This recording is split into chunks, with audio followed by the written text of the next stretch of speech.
Hello students, welcome to our session. In our previous session, we have discussed some topics from this chapter. Now in this session, we discuss another topics. How forest useful for us, how they help us in different ways. We'll learn about that. Prevent soil erosion, they also prevent soil.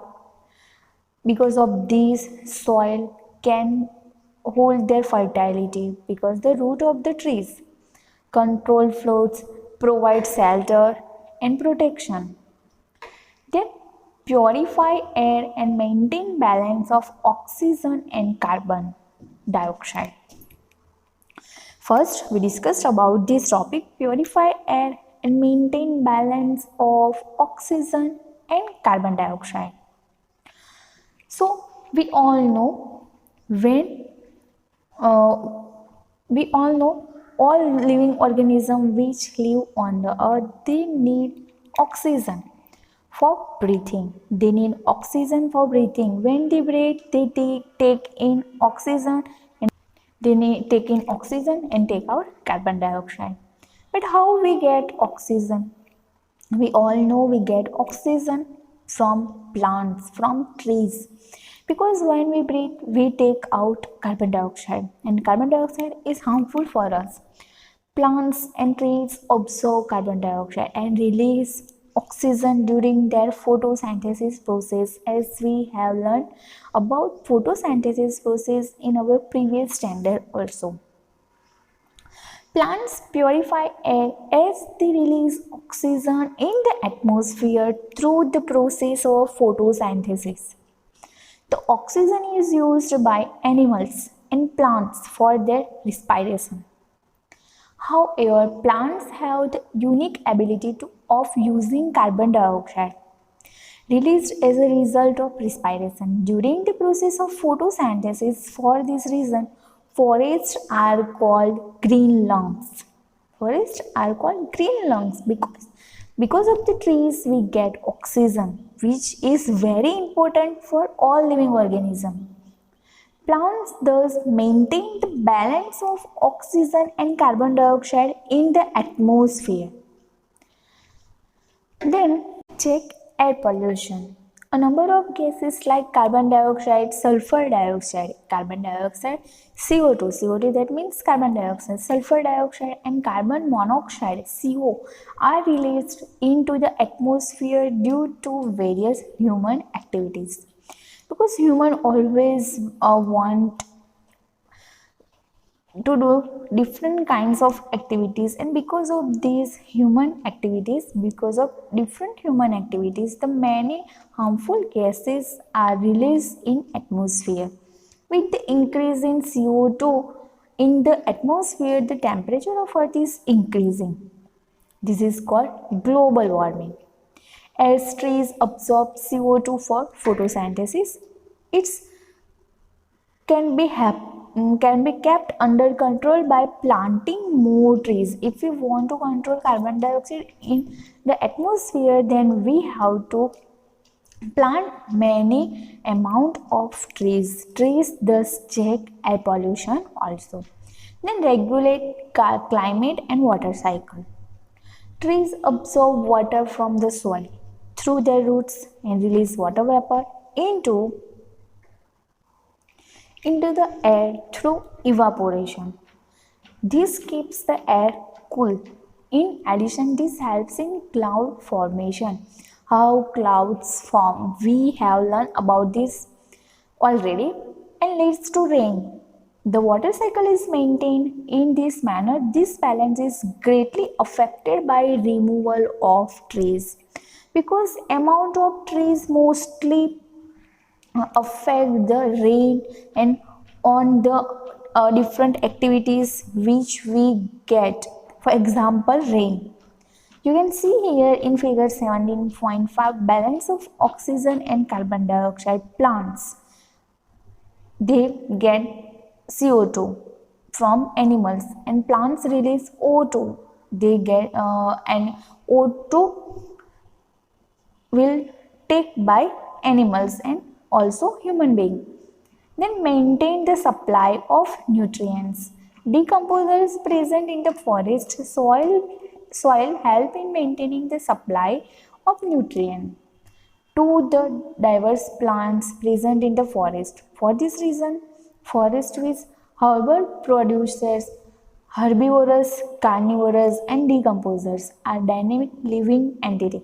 Because we all know the more amount of animals will live in forest because they get all their needs. They get all things which they need for live their life. They get this all types of thing easily in the forest, so animals always like to live in forest.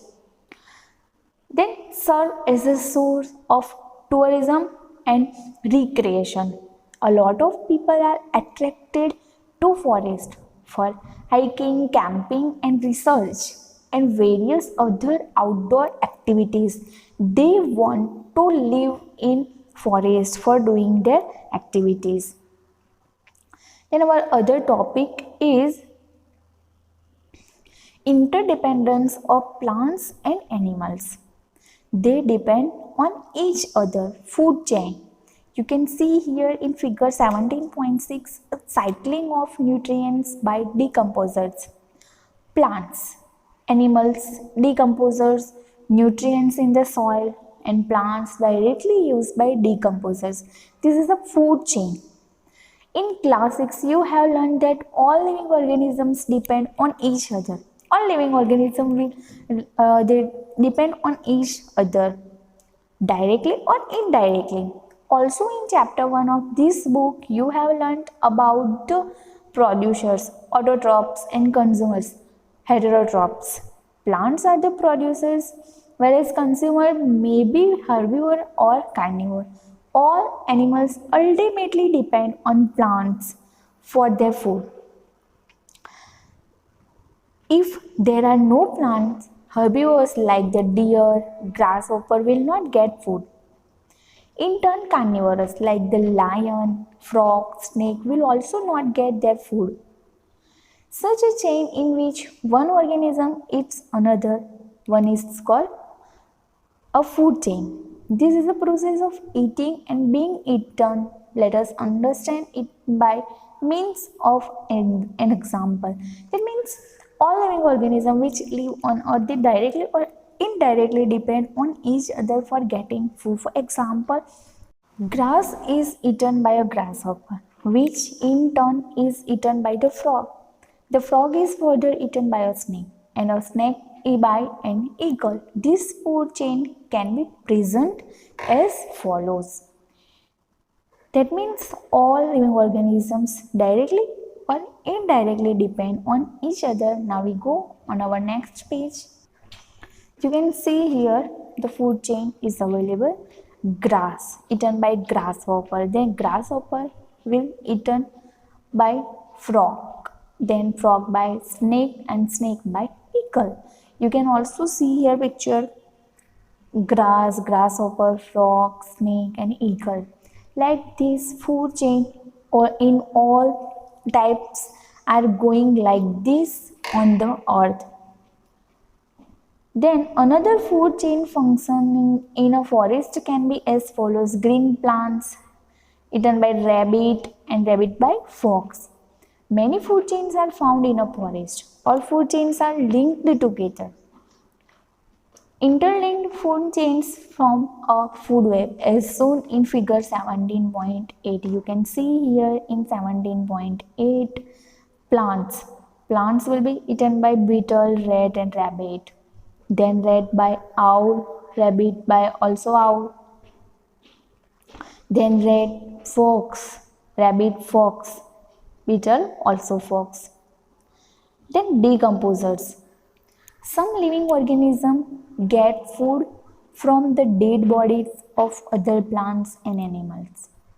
Not only do the living bodies of living organisms provide food for others, but their dead bodies also serve as food. The dead bodies of plants and animals are food for fungi and bacteria that live in the soil.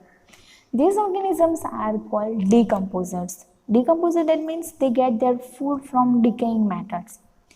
Due to the activity of decomposers, the bodies of plants and animals get reduced to the substance from which they were made.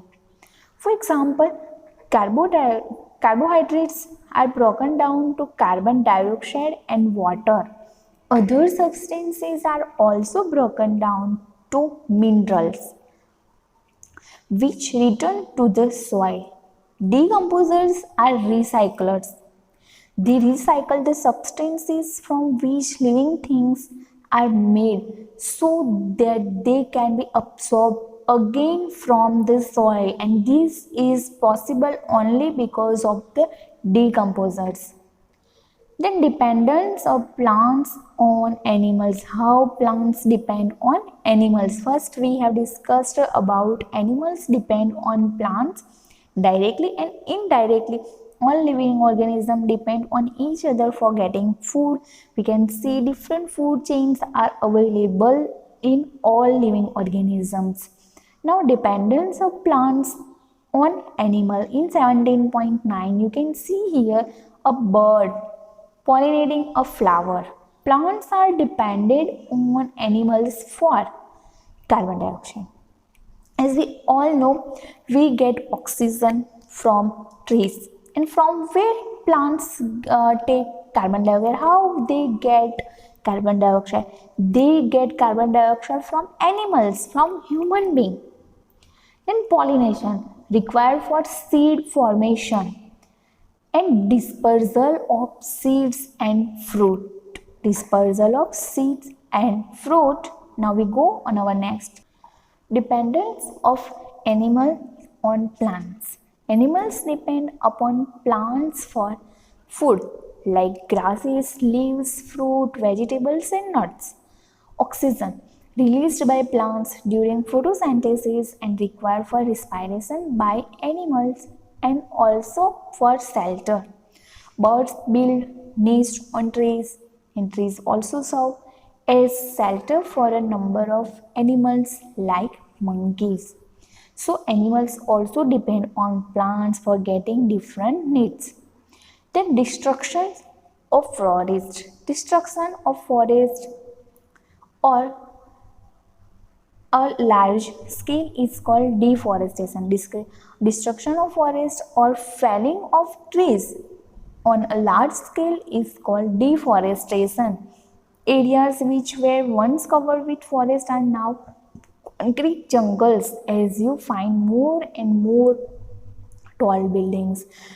Human beings want to make more and more buildings, and because of this reason they cut down trees. You can see here in figure 17.10 deforestation. Here a man want wood, so he cut down trees. Why are many trees being cut? The ever increasing human population has been the most important factor responsible for increased felling of trees. Population, because of the population population is increased, and because of this all human beings want to make more and more houses, and because of this reason they cut down trees. Because of a large human population, the following activities have taken place to increase food production. Forest land has been converted into agricultural land. As we all know, if our family members are in limited amount, then we get more things for us. But if we have many members in our family, then we have to compromise some types of things. Like this, increased food production is also depend on population. If population is increased, then need of food is also increased there. To create more houses for the increasing population, forests have been cut. As I said to you, because population is increased, then we need more house. Then to create transport facilities, constructions of road has increased money. because we all know now people do not want to go anywhere by walk. They want to go from one place to another place only using vehicles. And because of this reason, we need road also for drive our vehicles. So also transport facility are increase. Increased industrial development has led to deforestation. Increased wood requirement for paper and various other industries has led to felling of more trees. Because of these reasons also people cut down trees. Overgrazing of animals, you can see here in 17.11 cows grazing there. Overgrazing of animals whose numbers have increased with increasing human population has reduced plants cover. Overgrazing animals also reason for deforestation. Then conservation of forest, how we conserve them, how we can protect them, because forests are very important for us, as we have also seen many ways how forests are useful to us. Forests need to be protected from felling of trees. Some ways to prevent deforestation are afforestation. Large scale planting of trees is called afforestation. It helps to save the environment from the bad effect of removal of forest cover, soil erosion, global warming, reduction in rainfall, etc. Because we have enough amount of trees, then the root of the trees will hold the soil fertility. They also protect us from global warming, because if we have many amounts of trees, then trees will release oxygen and we get more amount of oxygen compared to carbon dioxide, and in this way they also protect us from global warming. The reduction in rainfall, because it is also effect on water cycle. Preventing overgrazing, stop to overgraze by animals. Then protection from forest fires.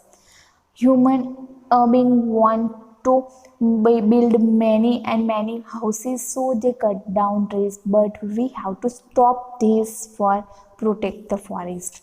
Then plant cultivation and wise use of agricultural land. So students, always try to plant more and more trees, because they always help us in many ways. So in this chapter we have discussed about the forest, about the trees, how trees are useful for us. They give us oxygen, shelter, food, many things which are very important for our life.